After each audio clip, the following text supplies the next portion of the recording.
De que estén con nosotros en esta mañana. El honor siempre es nuestro. Qué bueno verlo otra vez. Gracias. Presidente, estamos justo a 3 días de las elecciones. Esta hora se estará votando el próximo domingo.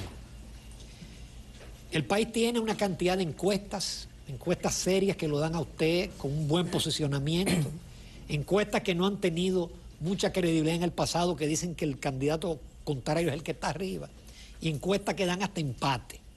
Aparte de eso, tenemos el panorama del estreno de un sistema de votación automatizado que nunca se había utilizado, sobre el cual hay muchísimas dudas. Usted ha pedido que se cuente o se coteje el 100%, redujo a 50%, pero parece que la Junta no va a cambiar de posición. Con todo ese panorama, ¿cuáles son sus expectativas con miras al próximo domingo? Bueno, las expectativas nuestras son de triunfo. Y eso sobre la base de un trabajo arduo, sistemático, que se ha hecho desde hace ya bastante tiempo. Eso empezó con la idea de identificar los simpatizantes que tenemos a nivel nacional. Y nos propusimos una meta, el poder identificar a 2 millones de ciudadanos. Y eso fue pasando por distintas etapas. Ustedes recordarán que hicimos una actividad en el Palacio de los Deportes el año pasado, en agosto del 2018, informando que ya éramos 1 millón. Ya luego, en diciembre, eso había pasado a 1.500.000. Y el 5 de mayo, en el Centro Olímpico Félix Sánchez, que realmente es un desafío para cualquier organización llenar eso, pues ya pasábamos a 2 millones. Y lo que yo he sentido en todo el ámbito del territorio nacional es un gran apoyo, un apoyo masivo, que ha dado origen a un movimiento que el propio pueblo ha denominado la fuerza del pueblo. Eso ha sido de tal magnitud que yo he llegado a encuentros a decir, esto no parece la recta final de un proceso electoral, sino el primer día de una revolución triunfante. Por el hecho de que una revolución triunfante concita, ¿no? Todo la algarabía, todo el regocijo de una sociedad. Y eso es lo que hemos visto en esta ocasión. O sea, el pueblo, desde abajo hacia arriba, motoconchistas, taxistas, médicos, abogados, arquitectos, ingenieros, el pueblo en su diversidad se ha expresado mayoritariamente en favor de nuestra causa. Por tanto, yo me siento completamente seguro de que el domingo será una victoria significativa, una victoria aplastante la que vamos a conquistar. Independiente del voto automatizado, de los temores que hay. Mire, el voto automatizado es una buena experiencia. La Junta Central Electoral la ha calificado como un proyecto piloto, que si resulta bien se va a aplicar en las generales del 2020. Por tanto, la Junta está interesada de que salga bien. Y nosotros debemos, digamos, en principio, expresar nuestra confianza en que la Junta sabrá administrar este proceso electoral. Lo que sí hemos cuestionado es que si el voto automatizado se ve correspondido con el depósito en la urna de una votación física, ¿por qué razón no se hace, digamos, la comparación total entre una cosa y otra? Y lo he planteado porque en Venezuela, cuando yo fui observador electoral por UNASUR, en diciembre del año 2015, existía ese sistema de votación. Es decir, automatizado y el voto físico. Y en Venezuela se contaban ambos. Por tanto, tenía que haber una simetría, tenía que haber una equidad entre el voto físico y el voto automatizado. Yo creo que esa sería la mejor prueba de que la voluntad popular será respetada y que será escrutada en forma de vida, un doble sistema de verificación. Eso sería lo ideal. Pero aparentemente en la Junta Central Electoral no se entiende eso. Tampoco nosotros queremos una discrepancia de última hora que da la impresión como de debilidad. No, nosotros sabemos que vamos a ganar. Lo ideal sería el que se pueda verificar de ambas formas. Además, es lo lógico, es lo de sentido común, ¿verdad? Es lo que resulta claro como debe ser. Pero insisto, nuestro propósito no es entrar en disputas, en discrepancias de última hora con la autoridad electoral, porque al final eso lo decide el pueblo, y el pueblo dominicano ya decidió lo que quiere en las primarias del PLD del próximo domingo, que predomine el voto número 3 en el sistema de votación electoral. Sin embargo, doctor Fernández, es la primera vez que usted va a una contienda electoral de su partido sin el apoyo mayoritario, ni del comité político, ni de senadores, ni de diputados, ni de alcaldes. ¿Cómo se siente al respecto? Eso es lo que lo hace grande, teniendo a un Estado completamente en contra, con los ministros, con los alcaldes, con senadores, mayoría de diputados, ¿verdad? Teniendo todo eso en contra, y sin embargo poder ganar, lo que significa que el poder radica en el pueblo dominicano. Y es ese pueblo lo que va a dar esa elección el próximo domingo. Doctor, en el PLD se está haciendo lo que nunca se había hecho. Eso es dirimir las diferencias en los medios de comunicación y en las redes sociales. Luego del 6 de octubre, ¿vendrá la anhelada unidad en el Partido Morado? Sin duda, porque el PLD quiere ganar las elecciones y obviamente habrá un ganador. No habrá un empate en el PLD, habrá un ganador. Y todas las encuestas serias que se han hecho indican que el ganador seremos nosotros. Todas. Incluso ha habido diferencias de 10, 15, 20 puntos. Y nosotros en la calle lo sentimos así. Hay un olfato político que te dice cómo van las cosas. Y ese olfato político se mide en las calles, en el nivel de participación de la gente, en el entusiasmo que la gente tiene, en la capacidad de movilización. Y en eso nosotros hemos llevado a la delantera del primer momento. ¿Pueblo mata papeleta? A pesar de lo que dice Jacqueline, ¿cómo tanto poder en contra? Encuestas sesgadas, lo más que pueden hacer es presentarlo empate. Y ya eso es mucho. Ya eso es mucho, tanto poder que pueda ser contrastado, tanto poder que pueda ser desafiado. Pero ¿por qué es desafiado? Por el poder popular. Entonces aquí lo que está en juego es una plutocracia versus democracia popular. Eso es lo que está. Y naturalmente la democracia popular saldrá vencedora. Presidente, yo quiero meterlo en el tema fiscal, porque en todos los planteamientos de todos los candidatos se van a hacer muchísimas cosas. Pero hay serias limitaciones fiscales, hay un tema de endeudamiento. Cuando usted asumió el poder en el 2004, la deuda pública consolidada era 49.7% del PIB. Usted la redujo a 41%. Hoy estamos hablando de 52% del PIB. En el 2012 se habían emitido 2.400 millones de dólares en bonos soberanos. Ahora estamos hablando de 16.000 millones en bonos soberanos. La presión tributaria no pasa de 14%.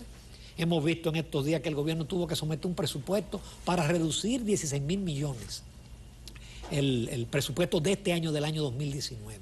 ¿Cómo usted piensa afrontar ese tema que es vital para las políticas sociales y la inversión? Y si lo hará dentro del marco de un pacto fiscal.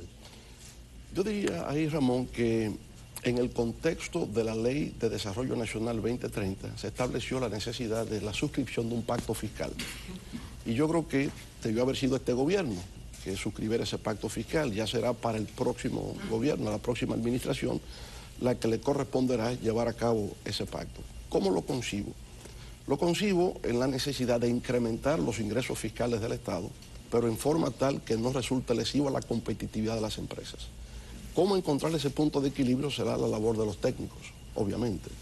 Hay áreas, ¿verdad?, que tendríamos que ver, la informalidad de la economía dominicana, cerca de un 45-50% de la economía está en ese sector informal, con lo cual no se tributa, y entonces, bueno, tendríamos que ver por ahí, tendríamos que ver exenciones, medir indicadores de eficacia, de desempeño, y por consiguiente establecer un mecanismo en el tiempo de eliminación de exenciones, ¿verdad?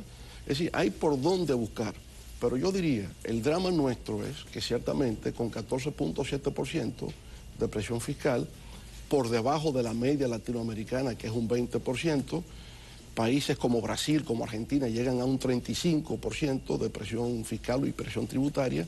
República Dominicana está muy por debajo de la media. Por lo tanto, yo diría, uno de los principales desafíos que tenemos para mantener la sostenibilidad del crecimiento económico, alcanzar los objetivos de desarrollo sostenible de Naciones Unidas que hemos suscrito, tiene mucho que ver con el tema de la fiscalidad. Deuda externa. Ciertamente la deuda ha ido creciendo, pero no es un caso específico y exclusivo de República Dominicana. Yo diría que hoy día el tema del endeudamiento afecta más a las economías desarrolladas. Nosotros tenemos un 51% de deuda con respecto al PIB. Si usted mide eso con Estados Unidos, 125% del PIB. Si usted mide eso con China, la segunda economía mundial, 250% del PIB. Si lo mide con Japón, 240% del PIB. Si lo mide con Italia, 260% del PIB. De manera que el tema del endeudamiento es hoy día lo que más preocupa en términos de la economía global, de la economía mundial. República Dominicana con 51% del PIB no es el gran problema. El gran problema nuestro es la parte fiscal, que no disponemos de los recursos, de los ingresos necesarios para poder maniobrar fiscalmente y cumplir con pago de intereses y amortización de capital. Por lo tanto, sí tenemos que, digamos, que buscar la manera de poder incrementar los recursos para frenar el endeudamiento y para poder cumplir con nuestras obligaciones en el ámbito de las finanzas internacionales. Presidente Fernández, el presidente Danilo Medina, en su lema de campaña, decía que iba a continuar lo que estaba bien, a corregir lo que estaba mal y a hacer lo que nunca se hizo. Y Leonel Fernández, por cuarta vez, ¿con qué viene? ¿Cuál será su lema? ¿Cuál es lo nuevo que usted trae? Bueno, yo diría una renovación de ideas, una renovación de conceptos, una renovación de personas.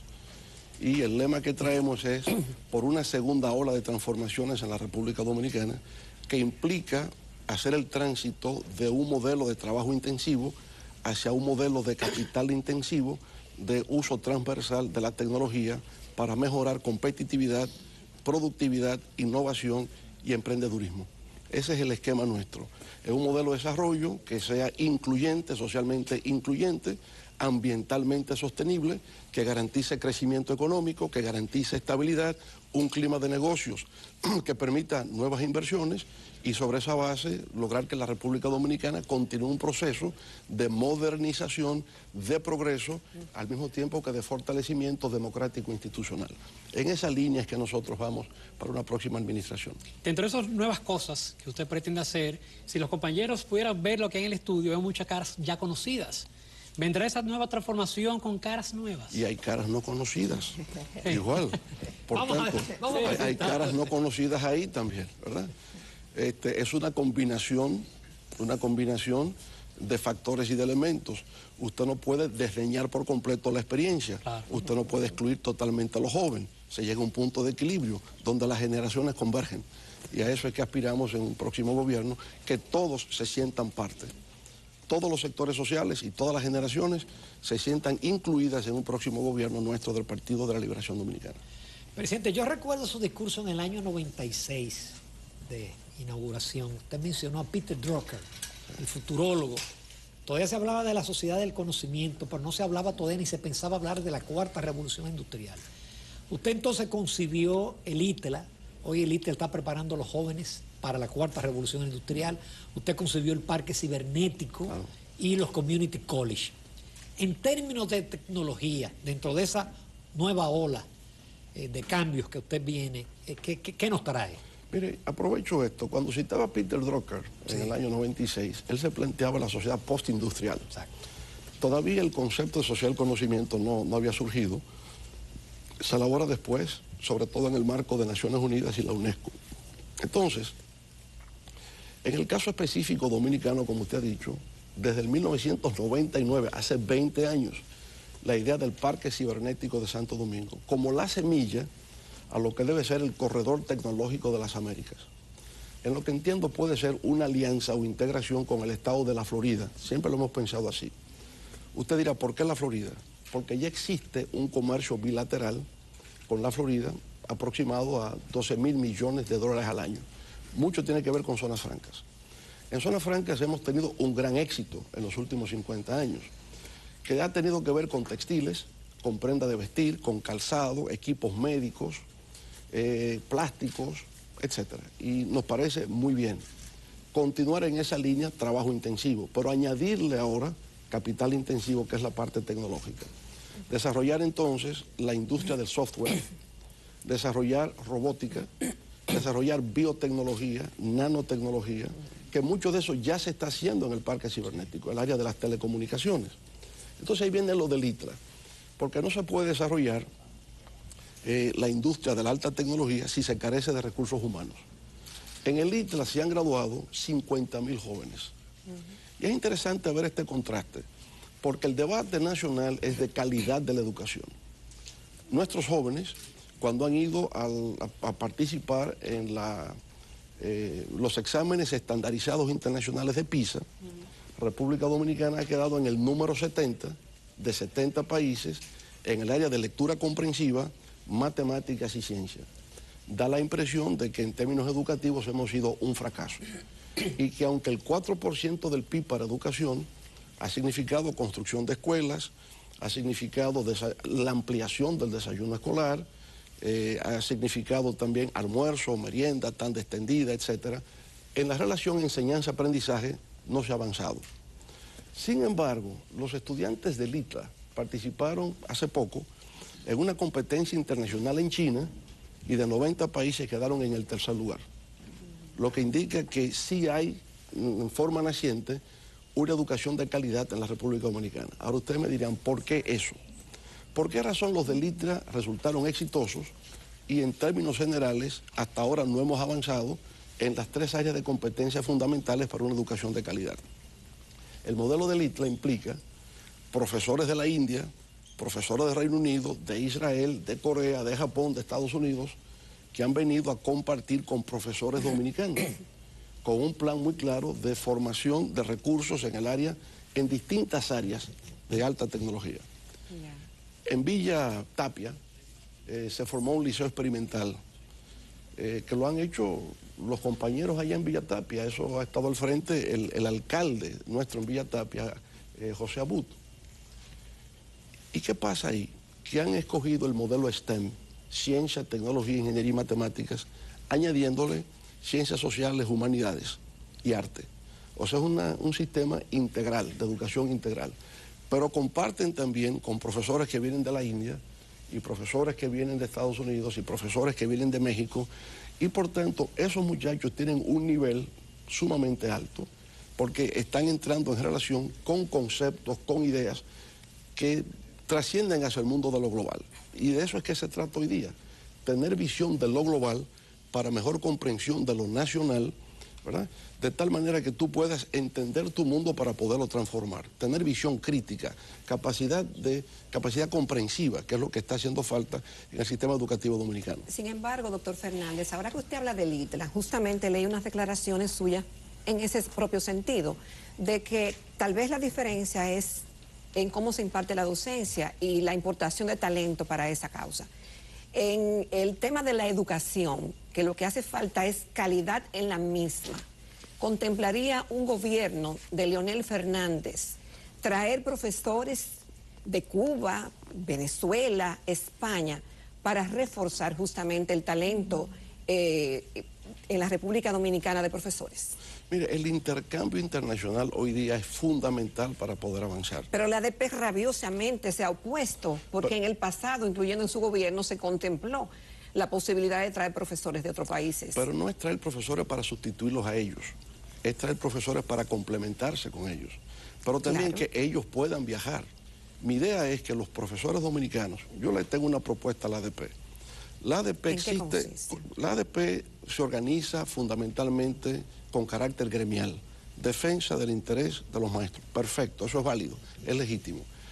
Pero la ADP también puede establecer un mecanismo organizativo de tener a profesores por áreas de competencia. Usted puede tener la asociación de profesores de matemáticas y hasta subdividirlo. Profesores de matemáticas del nivel inicial, profesores de matemáticas del nivel básico, los puede dividir. La asociación de profesores de ciencias naturales, asociación de profesores de ciencias sociales, asociación de profesores de lenguas extranjeras, y los va estableciendo por categorías. Ahora, hay encuentros internacionales, congresos internacionales en España, en Argentina, en Chile, en México, donde quiera, de profesores de matemáticas o de profesores de ciencias sociales. Que esos profesores nuestros puedan viajar, entrar en contacto con esos colegas, saber cuáles son las innovaciones bibliográficas, recibir ideas sobre innovaciones en técnicas pedagógicas, invitar a esos profesores a que vengan acá. Entonces, en ese intercambio permanente, en ese flujo de ideas continuo, es donde está la base del aprendizaje moderno. Si nos estancamos aquí, si no salimos de aquí, no sabemos cuáles son las ideas que circulan en el mundo, estaremos permanentemente estancados. Entonces, las ideas tienen que circular, nuestros maestros tienen que tener la oportunidad de integrarse a esas nuevas formas de pensar. Pero en las escuelas nuestras, porque no basta el tema docente, de cuáles recursos se van a dotar las escuelas. Yo creo en un sistema escolar que tenga bibliotecas escolares, que tengamos bibliotecólogos especializados en la promoción del libro, niños y adolescentes en determinadas edades, escoger qué es lo que se lee a una determinada edad. Si usted empieza a leer un texto complicado, ¿no?, de un lingüista, cualquier nombre, cuando usted tiene 15 años de edad no lo va a entender. Pero si a usted le educan para leer Los Miserables de Víctor Hugo a los 15 años, usted lo puede entender y lo va a disfrutar y hará de la literatura un gozo espiritual permanente en su vida. Pero hay que saber escoger qué se lee a determinada edad de la vida para hacer de eso un disfrute, para hacer de eso un placer y no un tedio, que es lo que no hemos tenido en República Dominicana. Entonces, bibliotecas escolares en cada escuela, laboratorios de física en cada escuela, laboratorios de química en cada escuela, laboratorios de biología en cada escuela, laboratorios de informática en cada escuela. Entonces, ahí usted está trayendo herramientas modernas, nuevas, para que el estudiante aprenda no solo la teoría, no solo a memorizar conceptos, sino poderlos aplicar, porque eso es lo que nos ha ocurrido. Yo siempre cito, cuando usted le pregunta a un estudiante de octavo curso, dime qué es el principio de Arquímedes, y todo el mundo responde. Sí. El principio de Arquímedes es un cuerpo, todo cuerpo sumergido en un fluido, una fuerza después de abajo hacia arriba igual al peso del volumen del fluido desalojado. La botella no se me ha olvidado, de octavo curso, no se me ha olvidado. Memoria. Pero usted le pregunta a un estudiante, explícame una cosa, ¿por qué si yo tiro una moneda al agua, la moneda se hunde y sin embargo un barco de hierro no? Explícame eso. Entonces, esa capacidad para razonar no se enseña en la escuela. Entonces, el principio teórico con la capacidad para aplicar y entender el mundo real. Y eso es lo que nos ha hecho falta. Tenemos un criterio escolástico de apelación a la memoria, pero poco razonamiento crítico, que es por donde la educación dominicana tiene que avanzar. Dos asuntos sobre educación. El primero, hay muchos cristianos que de manera religiosa ven este espacio y quisieran saber su opinión acerca del deseo de algunos sectores de poder de colocar la agenda de ideología de género en nuestras escuelas. Y la segunda tiene que ver con la UAS. Me comentaba ayer una amiga catedrática que usted se le considera el padrino de la educación superior por todos los trabajos que usted ha hecho en esa universidad en 12 años, pero viendo lo que ocurrió esta semana, incluso heridos algunos empleados, exigiendo un mayor presupuesto, ¿qué usted haría en beneficio de la alma mater en 4 años? Mira, el tema de la ideología de género, como se le ha llamado, si es la idea de que, digamos, promover el homosexualismo y lesbianismo, yo lo diría lo siguiente. Pienso que era un error discriminar personas por su orientación sexual, pero también considero que no es labor del Estado promover la heterosexualidad, que cada quien sea libre de ser lo que quiera, ¿verdad? Pero no necesariamente que el Estado, el gobierno sea un promotor de esa situación. Usted es libre de escoger lo que usted entienda. No vamos a discriminar a nadie por eso, pero tampoco hay que promoverlo. Entonces, en la escuela no creo que haya que introducirse ese tipo de asignaturas. Gustó la respuesta, definitivamente. Parece que sí. Hay unos votos ahí conquistados. Presidente. Pero con respecto a la segunda parte, mire, la UAS es la gran universidad del pueblo. Ese es mi alma mater. Ahí yo estudié, ahí yo fui profesor después, y por tanto siento una vinculación afectiva muy estrecha con la UAS. En el 2038, dentro de los próximos 18 o 20 años, la UAS cumplirá 500 años de haberse fundado como Universidad Santo Tomás de Aquino. Debe ser un orgullo para nosotros los dominicanos que esa sea la universidad más vieja del hemisferio occidental. Ahora, para llegar ahí, la UAS necesita una renovación. Nosotros le empezamos la renovación de infraestructuras en la sede central y con 8 extensiones que se hicieron en distintas provincias, en Bonao, en Santiago, en Mao, en Puerto Plata, en San Juan de la Maguana, en Barahona, en Nagua y en Higüey. Fueron 8 extensiones de la UAS. Bueno, yo pienso que todavía la remodelación de infraestructuras en la UAS está pendiente. Ayer, estudiantes de la UAS prendían velas para que se concluya el edificio de la Escuela de Idiomas, que tiene 6 años en construcción y no se termina. Bueno, mire, ese tipo de protestas a mí me gustan. Esa me gusta. Cuando usted hace una protesta para que me terminen, ¿verdad?, mi edificio universitario donde yo estudio, esa me parece bien.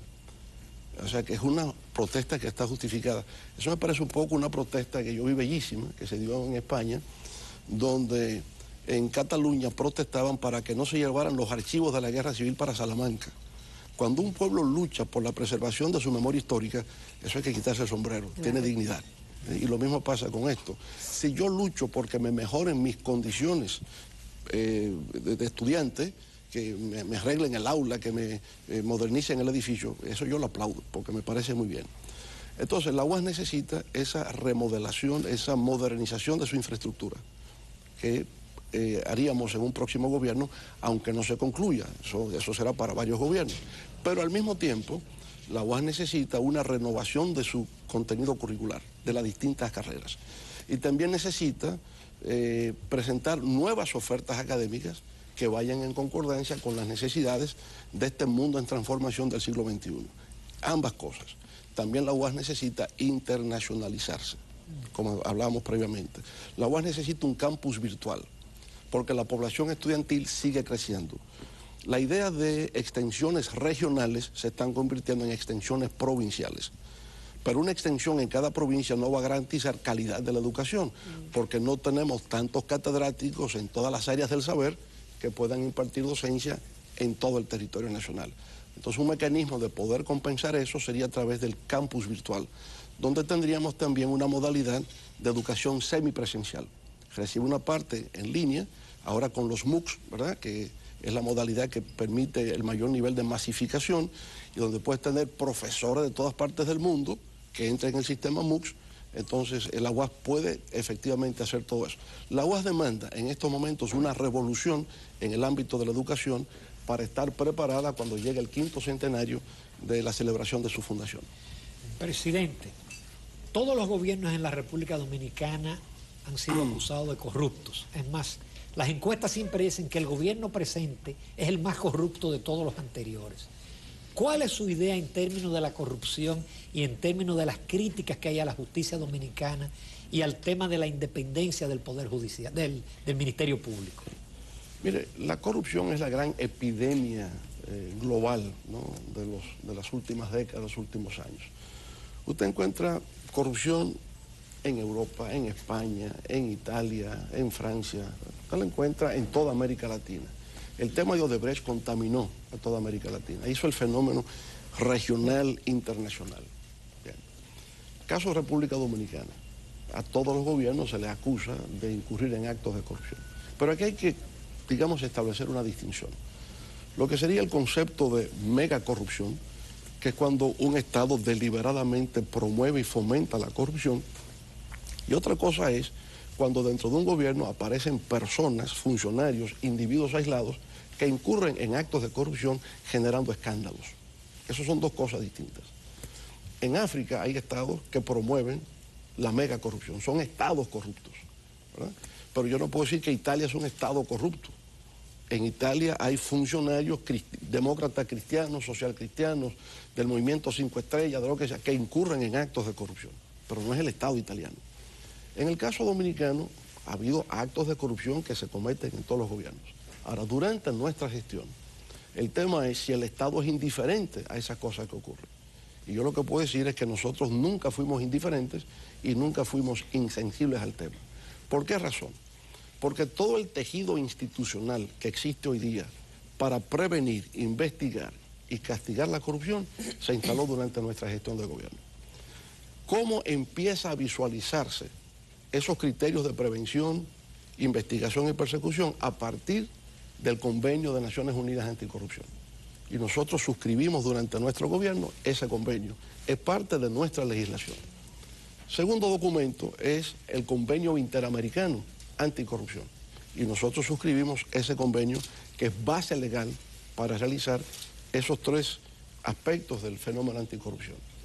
En tercer lugar, suscribimos un acuerdo con el Banco Mundial, con el BID, con USAID, con la Unión Europea, que se llama el ICAP. Y a través del ICAP se establecían los indicadores de transparencia y rendición de cuentas con esas instituciones. Pero procedimos a una reforma y modernización del Estado Dominicano, que implicó una nueva ley de presupuesto, una nueva ley de Contraloría, una nueva ley de Tesorería, una ley de licitación internacional pública de bienes y servicios en contratación con el Estado. Es decir, ha habido, digamos, todo... La reforma de la administración fiscal. La reforma de la administración fiscal.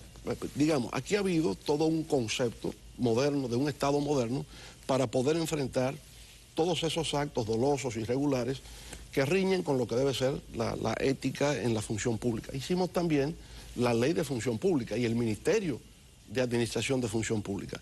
Eso combinado a su vez con un proceso de profesionalización y modernización del Ministerio Público y de la Judicatura. Entonces, para acceder al Ministerio Público hoy día, primero hay que ser un egresado de la escuela del Ministerio Público y someterse a concurso. Y por tanto se avanza en función del mérito. Igual pasa con los jueces. Los jueces son de carrera, son egresados de la escuela de la Judicatura y por el mérito pasan de jueces de paz, jueces de primer grado, jueces de cortes de apelación y finalmente se someten a un concurso hasta televisado para poder acceder a las altas cortes. Es decir, el mecanismo institucional se ha logrado. Ahora bien... Algo ha fallado, presidente. La condición humana. La condición humana. Siempre hay flaquezas, siempre hay debilidades. Desde que conocemos el mundo civilizado, se castiga el homicidio, se castiga el crimen. Y sin embargo la gente sigue cometiendo crímenes. Pero se prevé, se investiga y se castiga. Se puede plantear, todavía necesitamos reforzar los mecanismos de rendición de cuentas. Estoy de acuerdo. Se requiere ser más eficaz en las auditorías, combinar las auditorías que hace la Contraloría General de la República con auditorías de la Cámara de Cuentas, establecer mecanismos de coordinación. Yo creo que podemos todavía reforzar en lo que debe ser una política de transparencia y rendición de cuentas para contrastar con el fenómeno de la corrupción. Pero una vez que se entra en el ámbito del Ministerio Público, corresponde al Ministerio Público con total independencia realizar la investigación y corresponde al Poder Judicial llevar a cabo el proceso estableciendo las pruebas y si existen pruebas que son inequívocas y irrefutables, entonces procede la condena. Sin embargo, señor presidente, como decía Ramón, algo ha fallado. La gente siente que ha fallado. Cuando nos miden internacionalmente el tema de la corrupción, se siente que ha fallado. Cuando se hacen encuestas, la gente siente lo mismo. Y es que los corruptos están ahí, pero no están en nuestras cárceles. Es decir, por más que se ha prevenido, por más medidas que se han tomado, por más auditorías que se hagan, por más que se diga que la justicia es profesional, es independiente, lo cierto es que los corruptos en la República Dominicana no van a prisión, no pagan consecuencias. La ausencia de castigo incentiva a que se sigan cometiendo esos actos frente a un pueblo que quiere más oportunidades y que quiere más equidad y que haya justicia. ¿Favorece usted en un próximo gobierno que los corruptos, aun sean de su gobierno, de su partido, vayan a la cárcel? Pero absolutamente, y siempre he creído en eso. Cada quien es responsable de lo suyo. La responsabilidad penal tiene carácter individual. El que incurre en un acto doloso, en un acto irregular, en un acto de sustracción de fondos, de enriquecimiento ilícito, es un traidor al partido, es un traidor al gobierno, es un traidor a la sociedad dominicana y debe ser castigado. Y a la amistad y a la confianza que puso un presidente en su persona también. ¿A la amistad? Que pone un presidente que lo nombra en una posición. Por supuesto, es una traición al propio presidente de la República, porque a ti se te puso en esa posición para servirle al pueblo dominicano, no para enriquecerte. Se te puso ahí no para el tráfico de influencia. Eso tiene que ser castigado, tiene que ser visto en esos términos.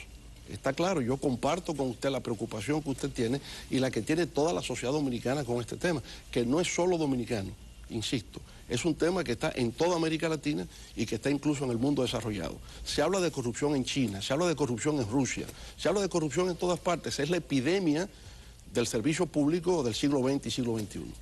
¿Se puede lograr una justicia verdaderamente independiente mientras tenga esa relación incestuosa con el poder de turno?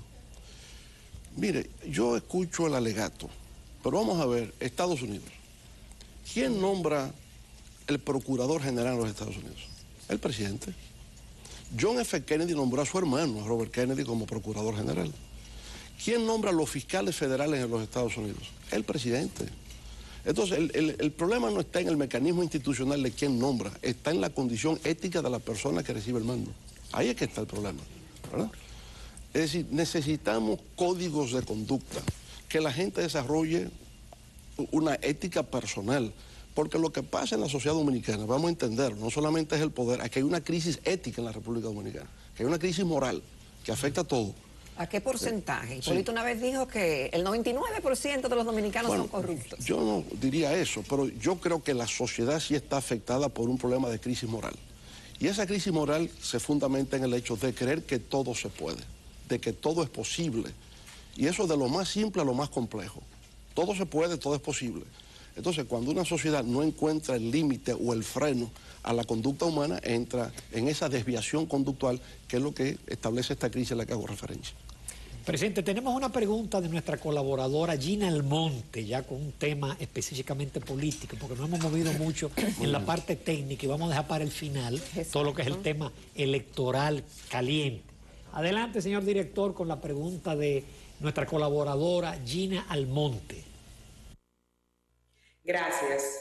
Presidente, a propósito de la vehemente oposición interna que ha recibido de manera contundente y desconsiderada en ocasiones de sus propios compañeros del comité político, en un gobierno encabezado por Leonel Fernández a partir del 16 de agosto del año 2020, ¿veríamos esos mismos rostros ocupando posiciones de principalía en su gabinete?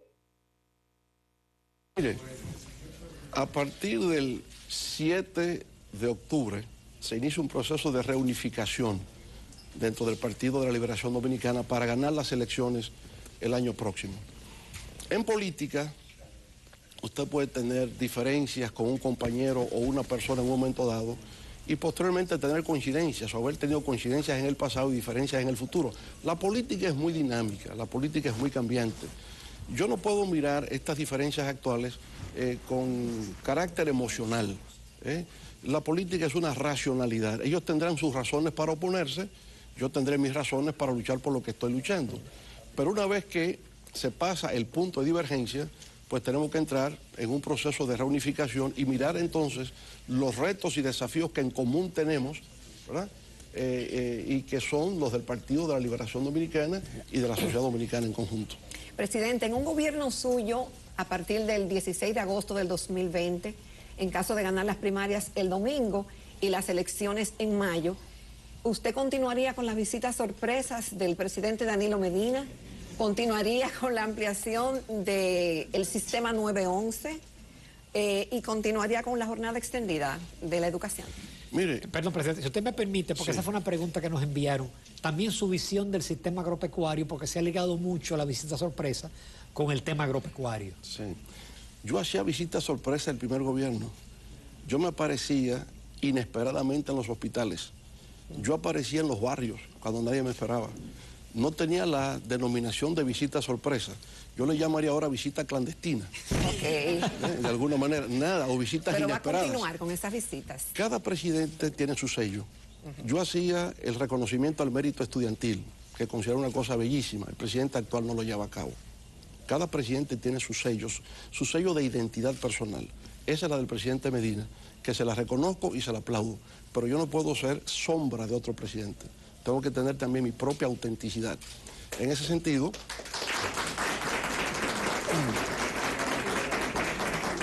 hay quienes se proyectan en la política a la sombra de otro. No es mi caso.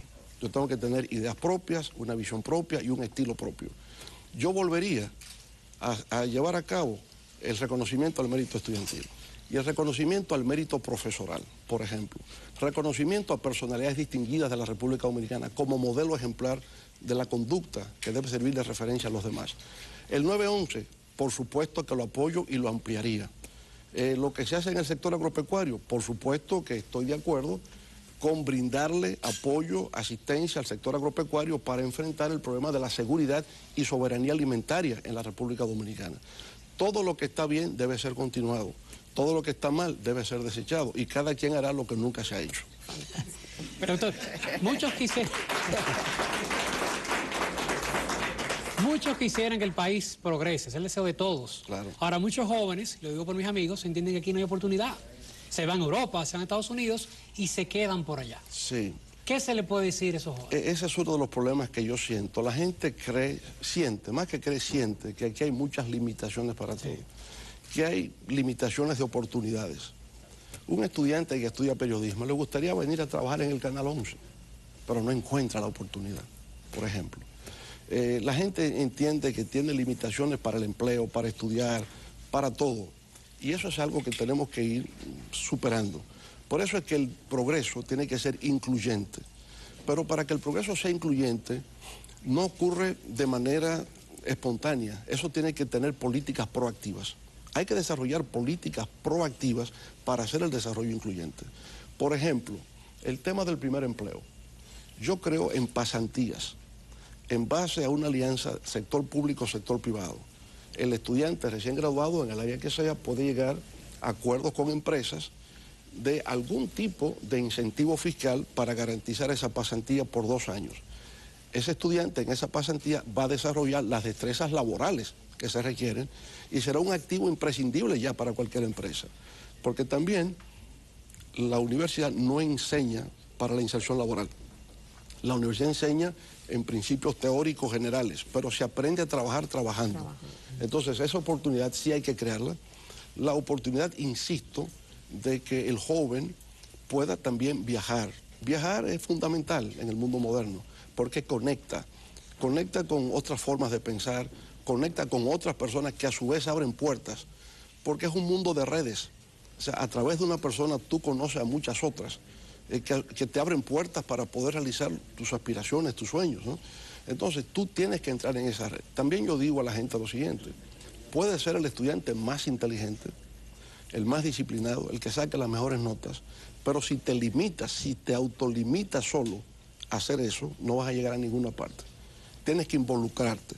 Tú tienes que ser de la iglesia, o del club del barrio, o del partido político, de lo que sea, porque es en la organización, en un mundo extracurricular, ya no la escuela, donde tú te desarrollas. Tú aprendes haciendo, y la universidad no te pone a hacer, te pone a pasar exámenes y eso.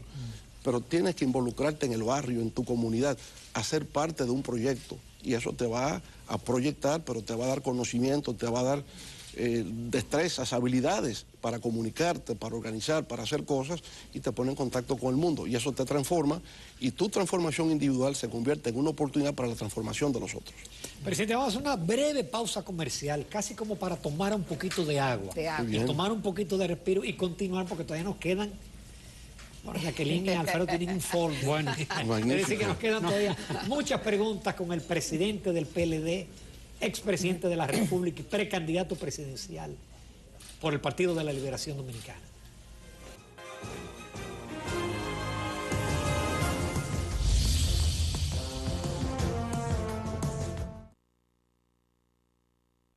Hola, vamos a preparar una super batida. Le agrego leche, plátano, fresas y mi secreto de nutrición. Cucharadas de hojuela Quaker con Nutremás que aportan hierro, vitamina B12 y ácido fólico que ayudan a prevenir la anemia. Con hojuela Quaker Nutremás, transforma tus batidas en super batidas. Votar con el voto automatizado en las primarias simultáneas del próximo 6 de octubre es muy fácil. Ve a tu recinto electoral de 8 de la mañana a 4 de la tarde. El personal autorizado escaneará tu cédula para habilitar la cabina de votación. Elige uno de los 2 partidos participantes en la pantalla táctil. Selecciona el candidato de tu preferencia para cada cargo. Confirma tu elección e imprime el comprobante de votación. Verifícalo y deposítalo en la urna. Como ves, el voto automatizado es rápido, sencillo y transparente. Practiquen el simulador virtual entrando a elecciones2020.do. Junta Central Electoral, garantía de identidad y democracia.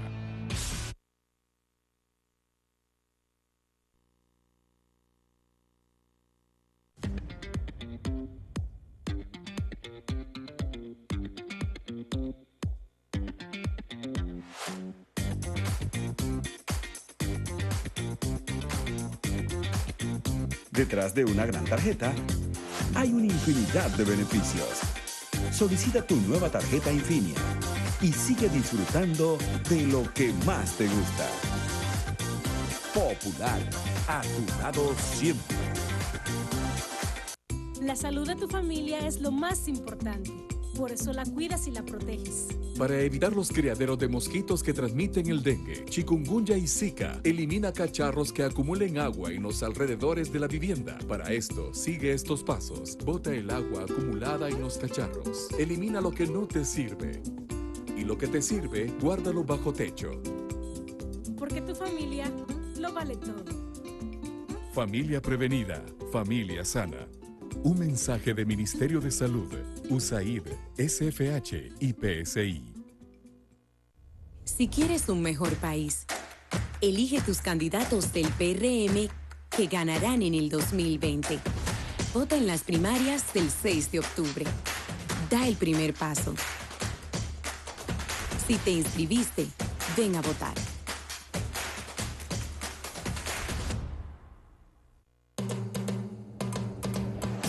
¿Te enteraste? Hoy en Papa John's se come bueno. Ve reuniendo al coro. Solo los martes y jueves 2 pizzas medianas de un ingrediente por tan solo $695 y 2 pizzas grandes de un ingrediente por tan solo $895. Visítanos en cualquiera de nuestras sucursales de Papa John's o pídelas por delivery al 809-620-7272 y desde el interior al 829-200-7272. Papa John's. Mejores ingredientes, mejor pizza.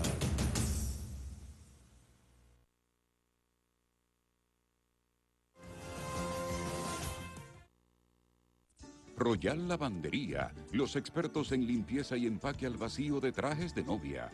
En Royal, usted encontrará sastres y modistas para toda clase de entalles y alteraciones. Royal, cada día más cerca de ti. En Arroyo Hondo, Gascue, Bellavista, Naco y La Esperilla. Ahora con sus 2 nuevas sucursales. En Piantini, en la calle Rafael Augusto Sánchez, casi esquina Abraham Lincoln. Y en Santiago, en la avenida 27 de Febrero, esquina Sabana Larga. Vista bien, vista elegante. Venga o llame a Royal Lavandería, 809-732-0505. Royal Lavandería. En Burger King no es secreto para nadie quiénes son los favoritos del rey. Los más crujientes y jugosos Chicken Nuggets. Irresistibles y por tan solo 80 pesos 8 nuggets. Tú tampoco te resistirás. 8 Chicken Nuggets por solo 80 pesos. Solo en Burger King.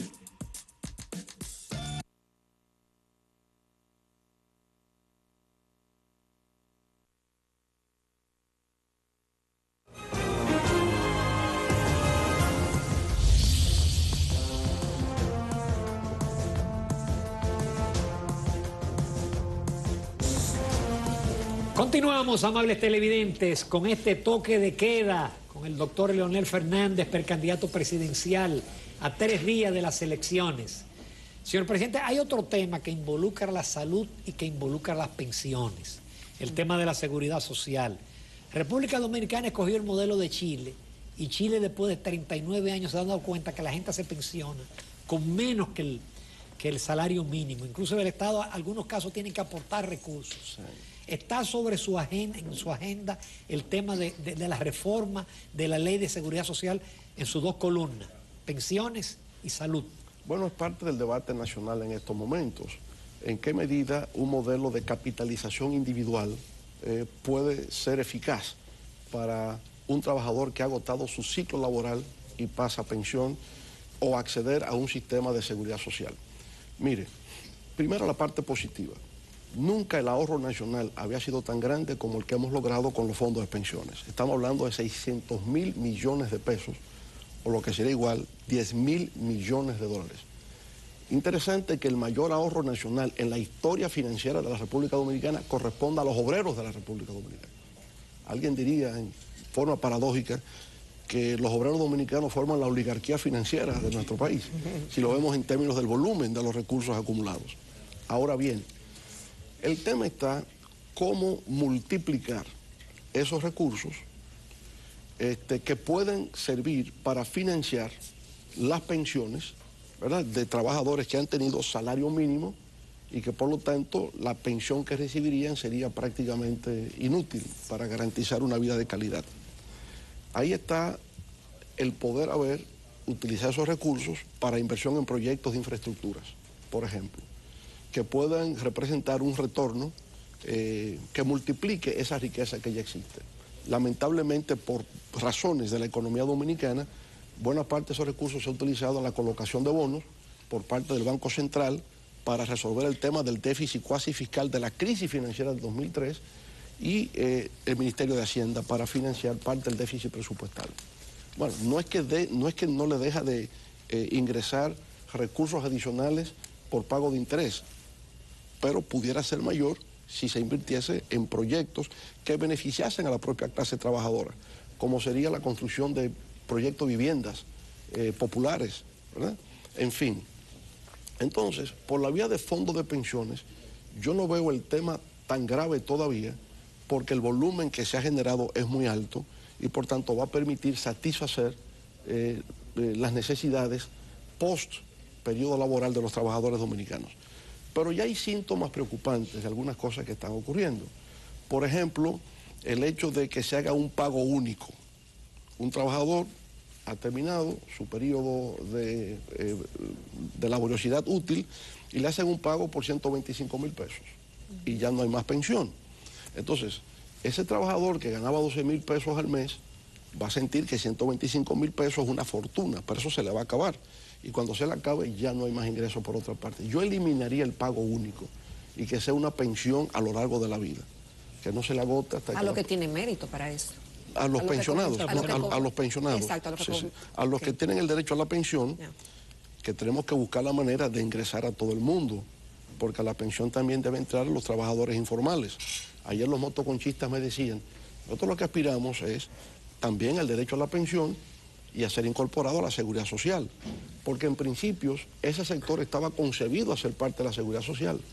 Lo que pasa es que ese pilar, que sería el régimen contributivo subsidiado, no ha funcionado.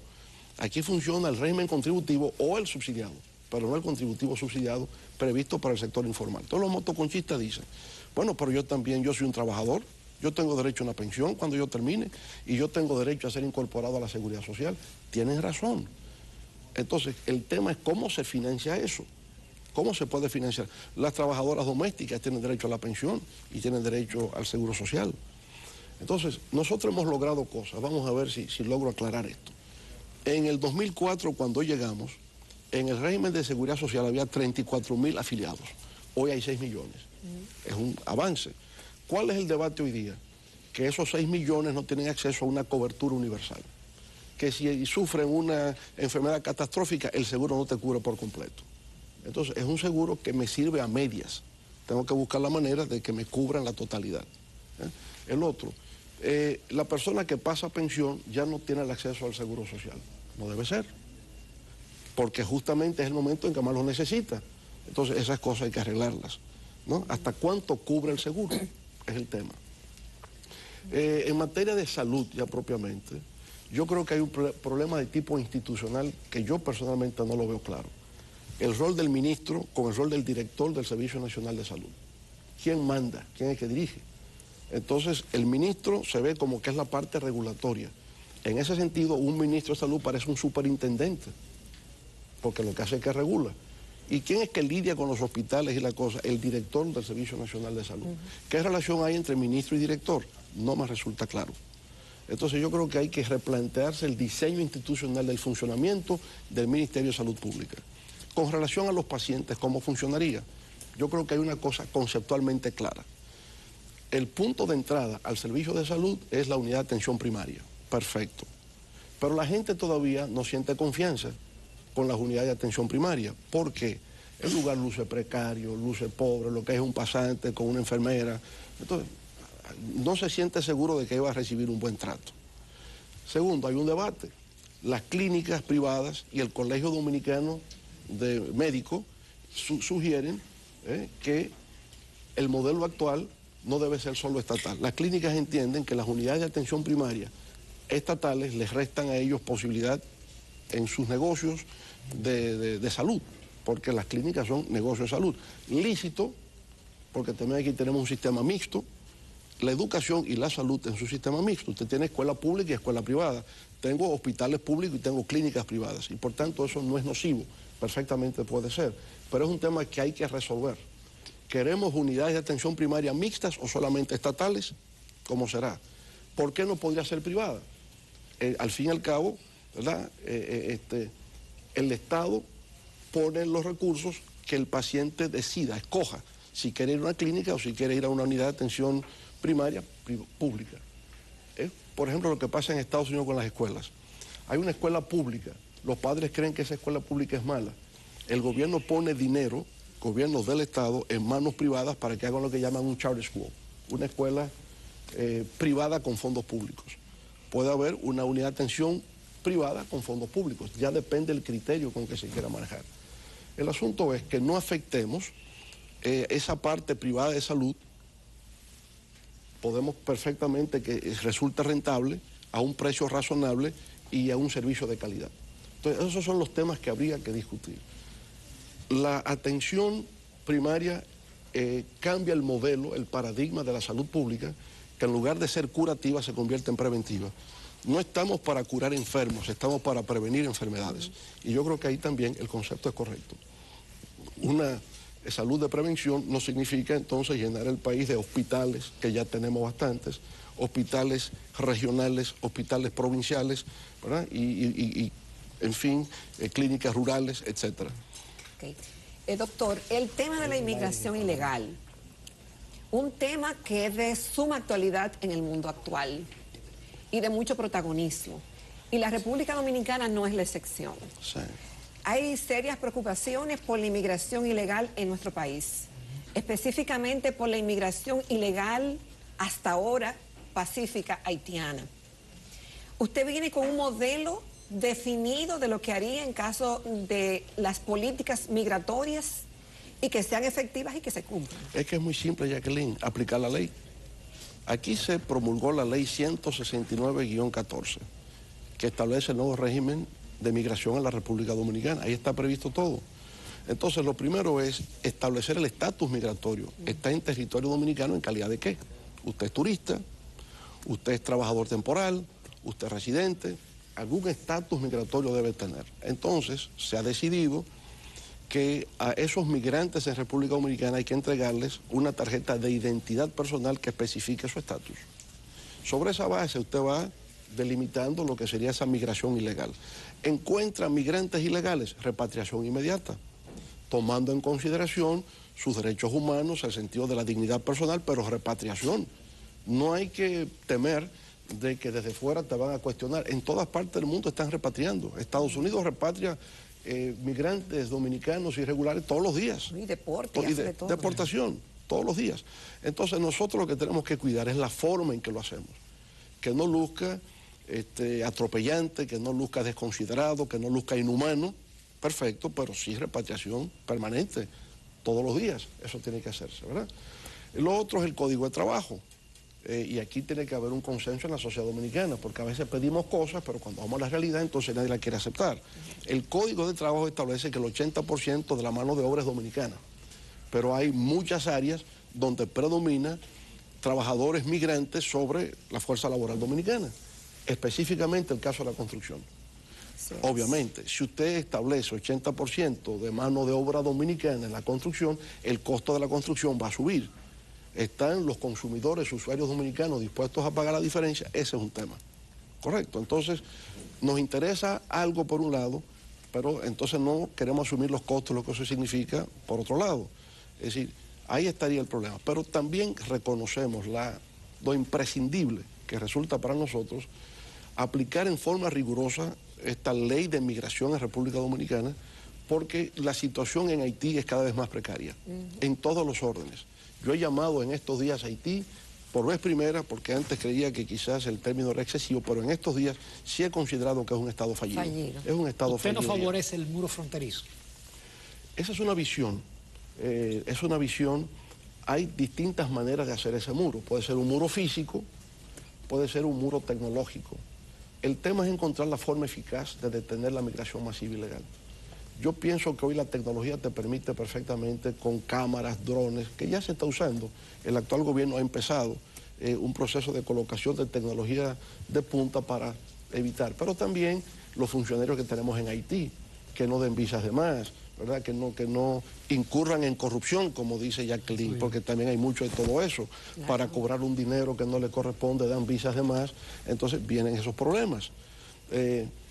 Pero yo creo que sí, es un tema prioritario, medular para la República Dominicana, contener la migración masiva ilegal procedente de Haití. Doctor, pero sabemos que la frontera es un gran negocio. Eso queda claro, se benefician de allá y de aquí. A tal punto que hay productos que no entran. Tienen terminantemente prohibida la entrada, pero hay otros que de manera olímpica pasan. ¿Se puede romper esas mafias? Sin duda, todo se puede romper cuando hay una actitud en esa dirección. Yo diría establecer la frontera como área prioritaria de desarrollo de la República Dominicana. Porque mire qué está ocurriendo. Área prioritaria de desarrollo. De desarrollo, ¿Y sí. cómo sería eso? ¿Por qué? Porque ahora mismo hay una despoblación. La población en Pedernales es 20.000 personas. Pedernales es 20.000, es un barrio, menos que un barrio de la capital. Pero al lado de Pedernales queda Ancepitre, y todos los días cruzan los haitianos de Ancepitre a Pedernales y a toda esa zona. Montecristi es una zona despoblada. Lo único poblado que está por ahí es Dajabón, y lo es por el mercado binacional, fundamentalmente, que crea una dinámica comercial. Hay que establecer una política de repoblación fronteriza. ¿Cómo lograrlo? Estableciendo política de desarrollo. La primera es la extensión de la ley 2801 sobre desarrollo fronterizo. Ya hay 80 empresas que están ahí. Esas 80 empresas generan 10.000 empleos directos. Hay que promover nuevas empresas en esa zona por ahí, para empezar. Eso permite entonces que más gente acuda, porque encuentran fuentes de empleo. Desde Montecristi, Dajabón por igual, pero sería Pedernales, sería Elías Piña, las 5 provincias que forman la frontera. Usted crea condiciones de desarrollo, ganadería, agricultura, todo eso puede ser perfectamente. Un área que he visto con sumo interés es el desarrollo de la energía renovable en esa zona. En Juancho, por ejemplo, ya usted tiene energía eólica que está funcionando, las turbinas eólicas están allí. También energía solar se está instalando en la zona, lo que significa también fuentes de empleos, mantenimiento de todo eso para la gente que vive allí. En síntesis, una manera de poder frenar es consolidando el CESFRON, repoblando políticas de desarrollo en la frontera, tecnología, y yo creo que de esa manera podríamos frenar. Ahora, la única manera definitiva y eficaz de que se frene es de que Haití se pueda desarrollar a su vez. Y el tema de Haití, yo lo veo hoy día como un tema de la comunidad internacional, el poder aplicar políticas de ayuda humanitaria. Pero quieren cargarle a uno ese dado, o sea, quieren una solución dominicana al problema haitiano, y eso no se logra. Pero se ha salido de todo control. Hoy la migración haitiana se va a Quintana Roo en México, se va a Brasil, se va a Chile, se va a Jamaica, se va a las Bahamas, está dispersa ya porque hay una situación que ya es insostenible internamente en Haití. Su lugar de preferencia es República Dominicana, pero saben de las limitaciones también de esa migración, y eso está fluyendo hacia otras partes de la región en América Latina. Presidente, vamos al ámbito internacional. Usted es un experto en enfrentar crisis. Usted tuvo la crisis de la zona franca, la crisis mundial de los precios, la recesión financiera global. Todo apunta, y los expertos pronostican que en el próximo año habrá una recesión global, lo que no se sabe el calado de esa recesión global. Yo quiero conectar esa pregunta con el hecho de la guerra comercial entre los Estados Unidos y China.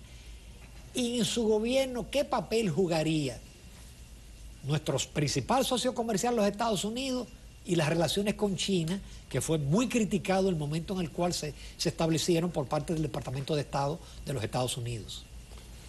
Mire, República Dominicana, desde que llegamos nosotros al gobierno, se ha planteado una diversificación de sus relaciones internacionales. Obviamente, las relaciones más importantes son los Estados Unidos. Proximidad geográfica, principal economía del mundo, 1/10 parte de la población dominicana vive en los Estados Unidos, recibimos las remesas de allí, el 85% de las exportaciones es Estados Unidos. Obviamente no podemos darle espaldas a la relación con Estados Unidos. Pero eso no significa que no tengamos la libertad o la capacidad soberana de autodeterminación como Estado de establecer vínculos con otros países. En ese sentido, China es la segunda economía del mundo, con tendencia hacia el 2040 de ser la primera economía mundial, y quizás antes. Quizás no más rico que Estados Unidos, porque aquí hablamos de un tema de población. En el caso de China son 1.300 millones de habitantes, Estados Unidos 350 millones de habitantes. Entonces hay un tema entre capacidad productiva, factor demográfico, para poder establecer realmente cuál es la principal potencia del mundo. Para mí lo seguirá siendo Estados Unidos, por la economía, por la capacidad de innovación y por el poder militar. El presupuesto norteamericano, ¿verdad?, es equivalente al presupuesto de los otros 9 países que siguen sumados. Wow. Entonces es una cosa fabulosa lo que hay ahí.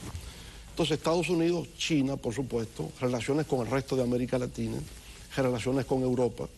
Fíjese cómo eso se va, y con Rusia, porque se va expresando. Ya hay turistas rusos que vienen a República Dominicana. Si no tenemos la relación con Rusia, eso no se da.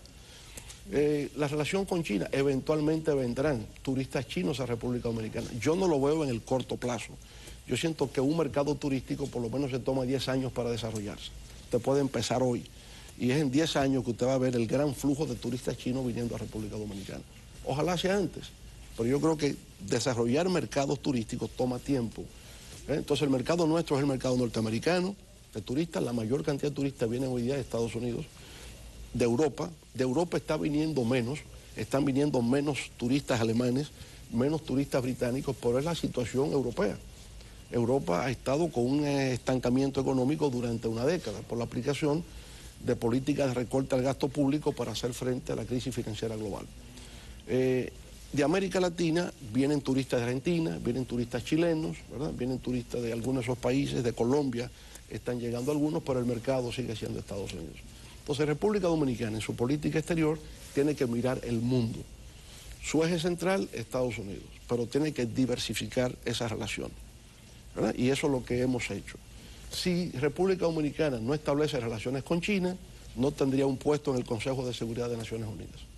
Nosotros lo intentamos durante mi gobierno, llegar al Consejo de Seguridad, pero al no tener relaciones diplomáticas con China, que no fue falta de voluntad, sino que China y Taiwán habían llegado a un acuerdo de congelamiento de nuevas relaciones, porque el gobierno nacionalista de Taiwán, de Chiang Kai-shek, el Partido Nacional, ya estaba llegando a negociaciones con China de reconocer la idea de dos sistemas, un solo país. Cuando llega la oposición, eso se rompe y por eso es que pudimos entrar a establecer los vínculos con China, como en el caso de El Salvador por igual y Panamá. Pero eso estaba congelado.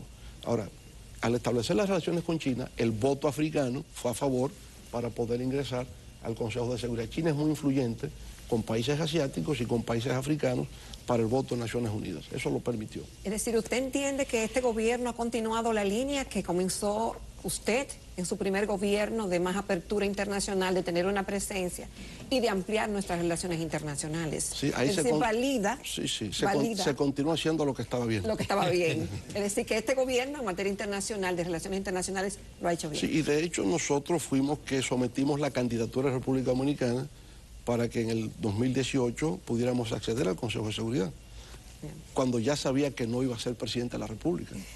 Pensamos en el Estado Dominicano, en la República Dominicana.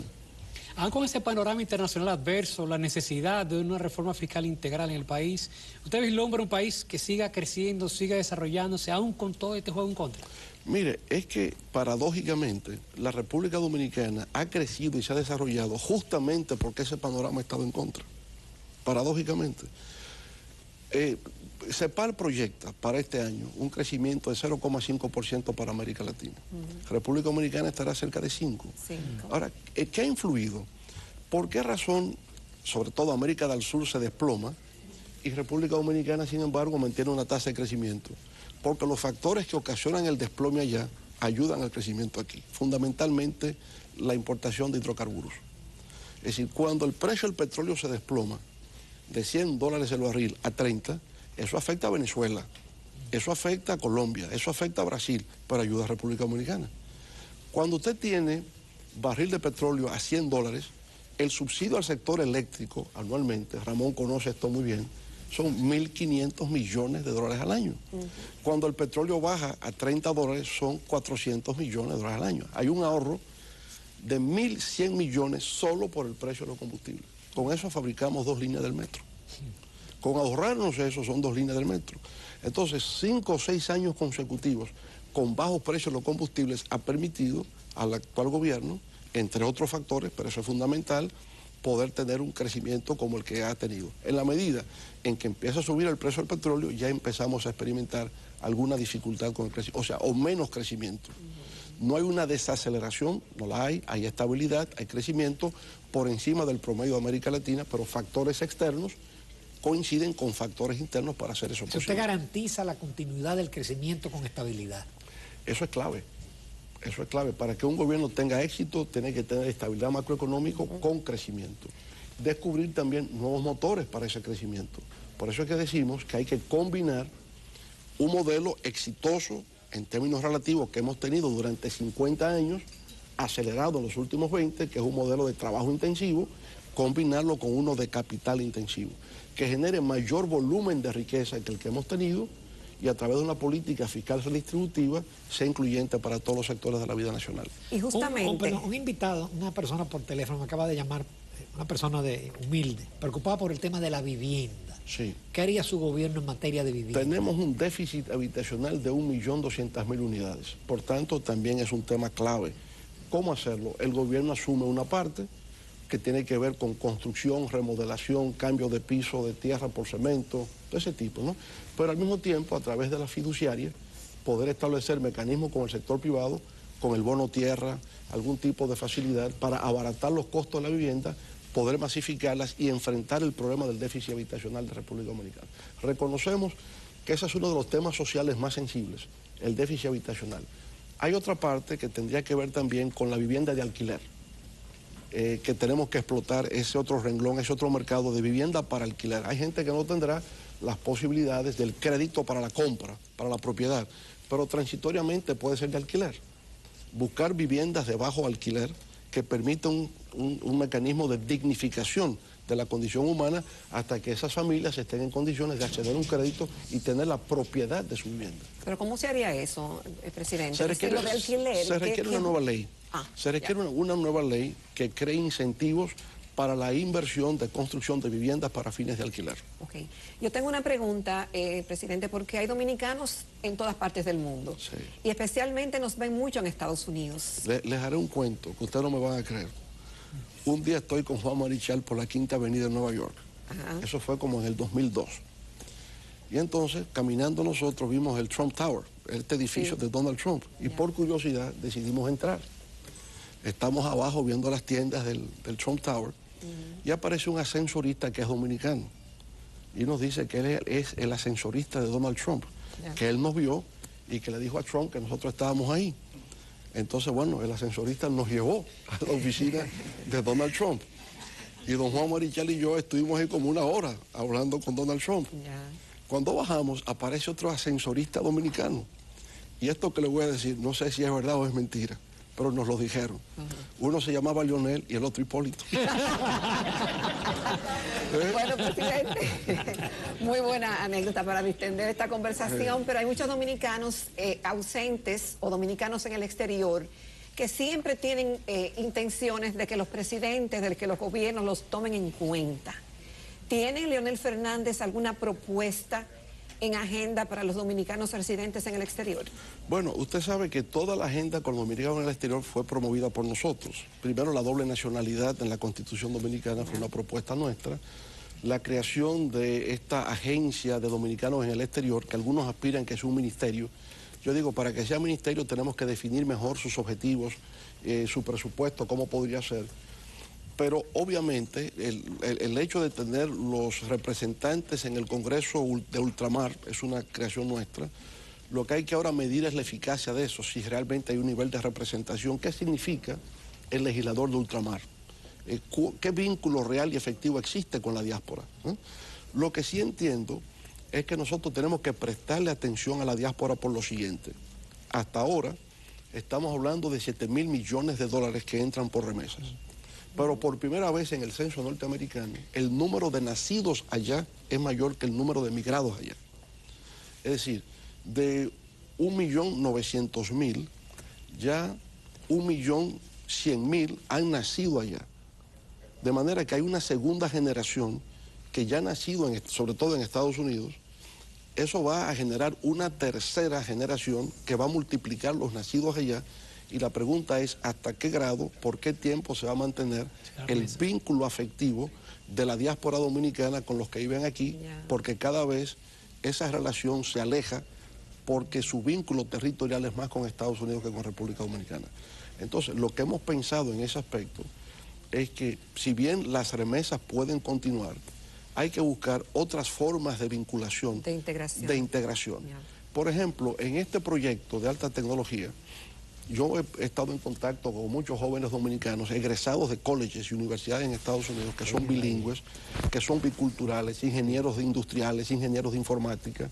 A ellos les gustaría un proyecto donde puedan venir a República Dominicana a participar en esas empresas de alta tecnología y están en ir y venir. Ellos quieren, porque tienen un sentimiento patriótico muy enraizado, quieren contribuir. Pero la manera de contribuir es creando esas oportunidades aquí, que ellos pueden contribuir a crearlas. Yo hablaba del caso de la Florida y no concluí la idea anteriormente. ¿Por qué la integración con la Florida en materia de alta tecnología? Porque en la Florida hay un triángulo tecnológico entre Miami, Daytona, Tampa. Todo ese es el triángulo de alta tecnología en la Florida. La Florida es el 5º estado de la Unión Norteamericana en materia de desarrollo tecnológico. Uno piensa en la Florida en los centros comerciales, piensa en la Florida en Disney, pero también es el 5º estado en materia de alta tecnología. Ahí está la NASA, para empezar, el centro Kennedy espacial. Entonces, como ya tenemos un vínculo comercial de 12.000 millones de dólares, es como también pasar a un nivel de valor agregado superior y conectar, sin abandonar lo otro, conectar también por ahí. Y ahí hay muchos jóvenes dominicanos que he ido conociendo, egresados de importantísimas universidades, prestigiosísimas universidades americanas, que quieren venir y colaborar con nosotros aquí. Entonces es la manera de ir estableciendo la relación con esa generación que ha nacido allá y está más desconectada con nosotros aquí, pero que aún tiene un sentimiento patriótico heredado por la vía familiar. Presidente, ¿usted tiene ideas claras de qué haría de llegar al poder? Desde el primer día. Pero para ello, dice el refrán popular, que papeleta mata a menudo. Pero usted decía ayer que el pueblo mata papeleta. Es que el pueblo está por encima de todo. Pero aún un sistema clientelar como República Dominicana. El soberano es el pueblo. Y yo tengo una frase que los compañeros me recuerdan, que no hay fuerza alguna que pueda detener un pueblo cuando decide ser el arquitecto de su propio destino. Y eso es así. Cuando los pueblos se sienten indignados, cuando los pueblos se sienten atropellados, cuando la gente siente que hay arbitrariedades, se subleva, se rebela. Por suerte que eso se da en un marco democrático. Y en el marco democrático la rebelión es un voto castigo.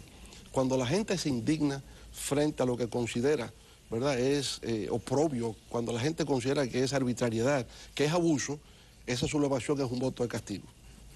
Presidente, pero dentro de esa misma línea han surgido encuestas que muestran de que un empate.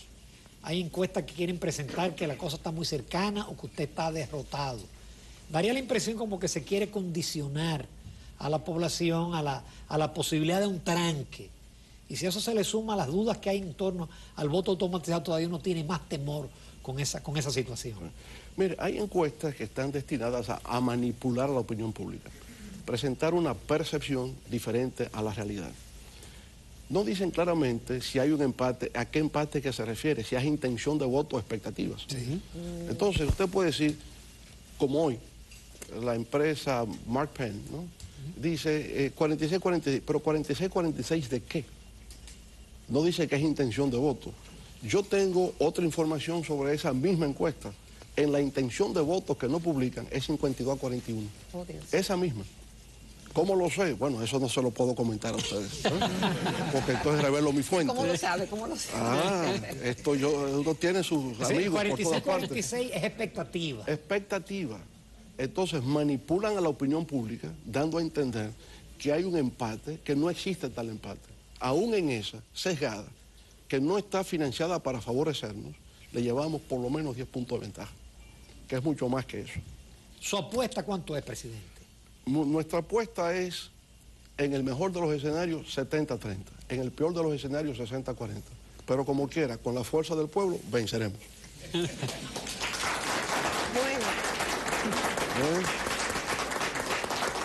Una parte fundamental del desarrollo de un país, presidente, lo constituye la infraestructura de ese país. Vemos hoy que la prensa en alguna parte dice que un organismo internacional cuestiona de que no se está invirtiendo tanto en infraestructura en el país. Usted tiene la propuesta República Dominicana 2044. Usted ha hablado de ampliar a 4 carriles una carretera hasta Bahía de las Águilas. La reconstrucción de la carretera Navarrete-Puerto Plata, entre otras obras. Sí. Pero para que haya infraestructura en un país se necesitan muchos recursos. Claro. Y está pendiente que pueda ser una realidad el tema de que se haga una reforma fiscal. Pero ¿de dónde van a salir todos esos recursos, señor presidente? Sí, usted tiene razón, ¿no?, cuando dice que se cuestiona la baja inversión en infraestructuras. Los técnicos expertos dicen que para que un país acelere su proceso de desarrollo se requeriría una inversión mínima de un 6% del PIB en infraestructuras. Nosotros estamos muy lejos de eso. Y ciertamente en el proyecto de RD 44 hay más de 1.500 proyectos de infraestructuras para los próximos años que contribuirían a una transformación radical de la República Dominicana. Pero su pregunta, ¿de dónde salen los recursos? Sí. Si vamos a depender solo de los recursos fiscales, imposible hacer eso. No hay forma. Entonces, deuda. Entonces, no necesariamente. Usted puede hacer lo que llaman el BOT, que es construir, operar y transferir. Es una modalidad que existe hoy de ingeniería financiera, donde mediante una licitación pública internacional, se convoca a empresas a determinados proyectos, la van a construir, la van a operar, y luego que recuperen su inversión, más los índices de rentabilidad, se transfiere al Estado Dominicano. Pero nos ha ido mal con ese sistema parecido que hemos implementado en el pasado. No, pero eso es muy moderno. Aquí no tenemos mucha experiencia en ese sistema. Puede haber también sistemas de concesiones. Para grandes proyectos de infraestructuras, concesiones. Usted tiene alianzas público-privadas, usted tiene inversión extranjera directa. Es decir, que hay un conjunto de instrumentos de financiación para proyectos de esa naturaleza. Ningún país lo puede hacer contando solo con sus ingresos fiscales. Presidente, ¿sangre nueva o sangre buena? ¿Qué es lo que se necesita? Sangre renovada. Sangre renovada. Claro. Boleta número 3. Sí. Presidente, el tema eléctrico, uno a veces piensa que, por ejemplo, el tema del costo fiscal es un tema grave, el tema de la baja tributación, pero el tema eléctrico, usted lo dijo, si el petróleo sube a $100, vamos a tener todavía $1.500 de subsidio. Claro. Hoy en día, este gobierno se ha manejado cómodamente porque ha tenido precios del petróleo muy bajos. El tema de las pérdidas es un tema grave. Punta Catalina, ¿qué usted haría con Punta Catalina? Porque se habla de que de vender las acciones al sector privado. ¿Y qué idea tiene usted en términos de quién va a continuar la ampliación de la oferta energética, si el sector público o el sector privado? Mire, cuando promulgamos la ley de capitalización en el año 1999, la idea era que las empresas públicas pudieran ser evaluadas en términos de su valor de mercado para atraer inversión privada y establecer un sistema mixto, donde el sector privado pasaría a la administración de la empresa, pero con capital público y capital privado. También promover la inversión extranjera directa. En base a ese esquema, la inversión en generación eléctrica mejoró sustancialmente. Y hoy día el tema de generación no es el problema en República Dominicana, no es el problema. Como tampoco lo es el tema de transmisión eléctrica, ese no es problema. El problema nuestro sigue siendo el tema de la distribución y comercialización, ahí es donde está. Y ese es un problema de la estructura social de la República Dominicana, siempre lo hemos visto. Intentamos poner eso en manos del sector privado, porque siempre se decía, la sede es incompetente porque es del Estado. Había toda una filosofía que lo del Estado es malo y lo privado es bueno.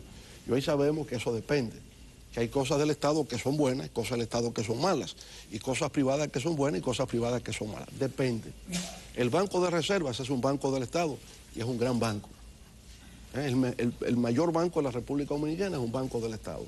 Pero los molinos dominicanos eran del Estado y eso no producía las teleras de diciembre. Entonces había que buscar socios privados que invirtieran y hoy día es una empresa rentable, que lo que quisieran es que le vendieran el 49% restante a las acciones para que sea completamente privada. Ahora, ¿por qué lo hicimos así? Porque nosotros venimos políticamente de una concepción progresista, políticamente progresista. Y en ese momento, la privatización de empresas públicas, ¿verdad?, era una concepción neoliberal que va en contraposición a nuestras creencias y valores en términos ideológicos y políticos. Entonces no podíamos caer en una privatización de empresas. Sabíamos que eran empresas públicas ineficientes, pero teníamos que buscar algo que digamos, diera rentabilidad y que le generara ingresos al Estado Dominicano, porque de doble manera, la empresa se recupera, rinde el servicio social que debe hacer, pero al Estado le paga impuestos y por tanto el Estado, en lugar de subsidiar, recibe ingresos. El mejor de los mecanismos, ¿verdad?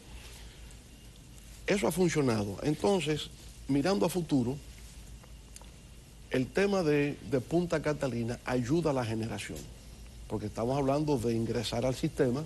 ¿Cuántos megavatios serían? 675 megavatios, creo, ¿no? En total. Bueno, eso es un aporte a la capacidad de generación.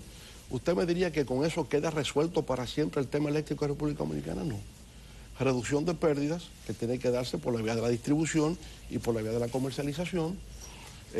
Tenemos que ampliar la energía renovable, colocar más energía solar, más energía eólica, más hidroeléctricas, más microhidroeléctricas en comunidades y pueblos, de manera que el tema eléctrico sigue siendo un tema pendiente. Durante nuestra gestión se licitó ese proyecto en la época de Celso Marrancini y se procuraba que fuese inversión privada. Finalmente se hizo como inversión pública, pero el proyecto estaba concebido.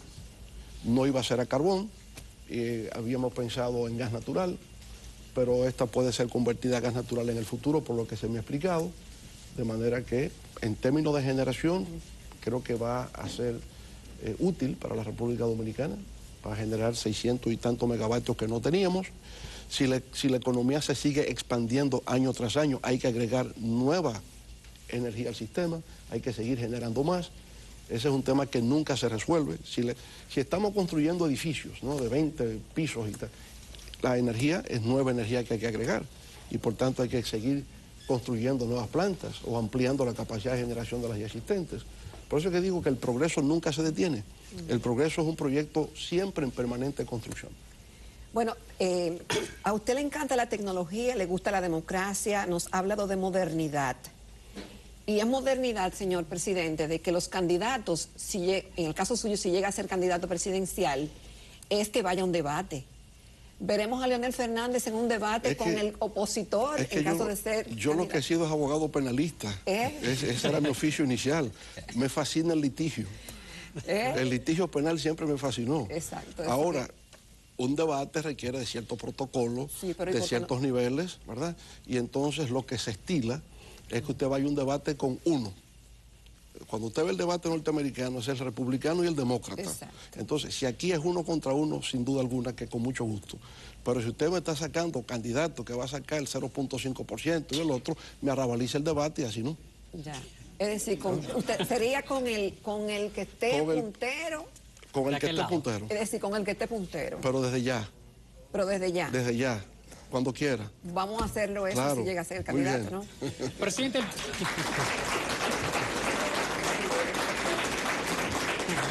No hay mucha pregunta todavía. Presidente, ¿por qué el pueblo debe votar por usted el próximo domingo y no a Gonzalo Castillo? Porque en mi caso hay una trayectoria histórica en el PLD, hay unos méritos acumulados en el PLD, porque hemos estado en el corazón de cada victoria del PLD y yo creo que esos son, digamos, criterios que deben ser valorados por los votantes PLDistas y de la sociedad dominicana. Yo no llegué ayer al PLD, 47 años en el PLD. Hay un mérito histórico, hay una trayectoria. Se le ha representado al PLD triunfo, se llevó al PLD al poder, se le ha mantenido en el poder.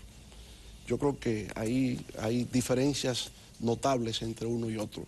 Y por otro lado, se ha aprobado una visión de desarrollo de la República Dominicana puesta en práctica. Sus detractores dicen que usted tiene 3 periodos, que es demasiado, que usted tiene que retirarse y darle chance al relevo, a la fábrica de presidentes. ¿Por qué 5 veces? Pero es que se les ha dado oportunidad. Lo que pasa es que si no concitan el apoyo, ¿qué se puede hacer? Es decir, una cosa es negar la oportunidad. O sea, yo soy el único y nadie puede aspirar. No, se permite que se aspire. Pero si se aspira y nadie lo aspira, entonces hay que buscar la fórmula que ha funcionado. Eso es lo que ocurre. Ahora, yo puedo ser una 4ª vez, pero ¿por qué? Porque la Constitución me lo permite. Yo no he cambiado la Constitución para ser viable una candidatura, en ningún momento. Pero hay una 5ª vez, 4 o 5 en un Estado democrático, ¿cómo usted lo ve? Franklin Delano Roosevelt fue 4 veces presidente en los Estados Unidos y es un país democrático. Mientras la Constitución lo permita, es una decisión de los electores. Franklin Delano Roosevelt nunca cambió la Constitución para repostularse. La Constitución se lo permitía. Después de él, la Constitución norteamericana se enmendó y solamente se permite en 2 periodos. Barack Obama, cuando termina, dice: termino mi segundo y último mandato. Yo estoy seguro que si fuera candidato podría ganar, pero no se puede modificar la Constitución. Y ese es el caso nuestro acá. Yo no modifico Constitución, pero si me lo permiten, y hay un segmento importante de la población que está dispuesta a brindarnos su apoyo para un proyecto de consolidación democrática, de modernización, de progreso, de bienestar social, pues yo siempre estaría dispuesto a luchar por los mejores intereses de mi país. Ahora hay gente que nos quiere jubilar a destiempo porque bueno, quítate tú para ponerme yo. Hablando de modificación a la Constitución, se está diciendo que se puede modificar las elecciones y habilitar para el futuro al presidente Danilo Medina? Mire, lo que pasa es que es el concepto de reforma. No basta tener mayoría en un Congreso para hacer una reforma constitucional. Una reforma es un pacto social. Requiere diálogo político, concertación y construcción de consenso. Yo sugeriría que cualquier debate sobre la Constitución sea postelectoral. Postelectoral. Para lo que sea. ¿Usted mantendría el concepto del modelo norteamericano? Siempre lo de dos periodos. De dos periodos. Sí, ese debe ser. Y si se quiere cambiar, nunca cerrar las puertas, pero dificultarlas. Y en una futura reforma constitucional, la ley que establece la necesidad de la convocatoria de una reforma sea una ley orgánica. 2/3 partes de la matrícula. La ley que modifica en la Asamblea Nacional una supermayoría de 3/4 partes. Que esa ley no permita la reforma que favorezca al incumbente de turno y cuando todo culmine que se someta a un plebiscito. No es que no se pueda cambiar, pero en tales condiciones hay unos candados. Pero duro, no esos blanditos se rompen. Sí, quiero decir, no es una rigidez que establece una imposibilidad absoluta, pero sí establece condicionalidades tales que requieren el consenso de toda la sociedad. Presidente, nosotros quisiéramos seguir aquí toda la mañana, pero ya su equipo nos ha señalado que usted tiene otros compromisos. Hay que todavía seguir buscando votos, a pesar de que las encuestas lo dan a usted como ganador y yo creo que una gran parte del pueblo estamos convencidos que usted va a resultar ganador el próximo domingo. Nosotros le agradecemos muchísimo la gentileza de habernos escogido, de estar hora y media respondiendo todas las preguntas sin ningún tipo de limitación. Así es que no tengo palabras, presidente. Gracias, Ramón. Y esa victoria del domingo será por voluntad de Dios y decisión del pueblo dominicano. Así será. Muchas gracias. Gracias, Alfredo. Gracias, Corina. Vamos a mostrar todo el grupo que acompaña al presidente. No voy a mencionar a nadie porque voy a correr riesgo de omitir a grandes amigos, porque todos son amigos los que están ahí y amigas los que están ahí. Así que les agradezco mucho. Agradezco mucho a Manuel Corritio, que se encuentra acá en el estudio, a Patricia Soue, que no es la administradora del canal, a todos ustedes. Valentín Baez. Muchísimas gracias por acompañarnos. Hemos llegado al final de este programa especial histórico. Me dicen que es un toque de queda. La cantidad de preguntas que yo he recibido, presidente, que no puedo hacerlas por WhatsApp y de comentarios.